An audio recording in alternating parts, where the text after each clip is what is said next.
नमस्कार दोस्तों, जैसा कि आप जानते हैं शारदीय नवरात्र के 7वें दिन माँ भगवती के कालरात्रि स्वरूप की पूजा की जाती है, जिनकी 4 भुजाएं और 3 नेत्र हैं, जिस कारण इन्हें त्रिनेत्रा भी कहा जाता है। लेकिन क्या आप जानते हैं कि माँ भगवती का ये स्वरूप काला क्यों है?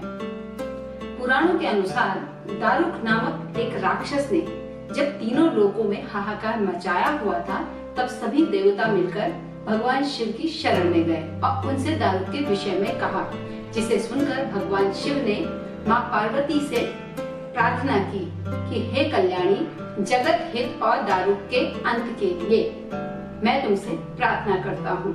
जिसे सुनकर माँ पार्वती मुस्कुराई और अपने भीतर से एक अंश को भगवान शिव के अंदर प्रवेश करवाया।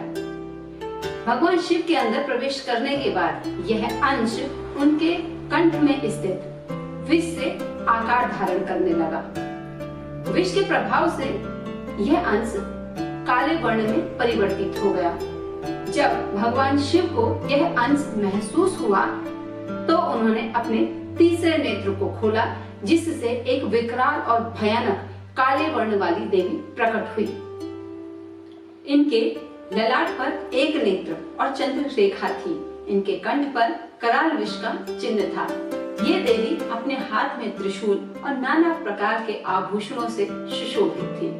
जबकि दूसरी कथा के अनुसार शुंभ निशुंभ और महिषासुर के वध के बाद माँ भगवती का सामना रक्त बीज नामक दैत्य से हुआ। जैसे ही माँ भगवती रक्त बीज का वध करती, उसके स्थान पर एक अन्य दानव उत्पन्न हो जाता, क्योंकि उसे वरदान था कि जब तक उसके रक्त की एक भी बूंद धरती पर गिरेगी, उस स्थान पर उसके जैसा एक अन्य दानव उत्पन्न हो जाएगा। जिसके बाद माँ दुर्गा ने अपने शरीर के प्रकाश से कालरात्रि को प्रकट किया, जिसने रक्त बीज के शरीर से गिरने वाले रक्त को जमीन पर गिरने से पहले ही अपने मुंह में भर लिया और रक्त बीज का अंत कर दिया। माँ भगवती की उपासना से भक्त भयमुक्त हो जाते हैं।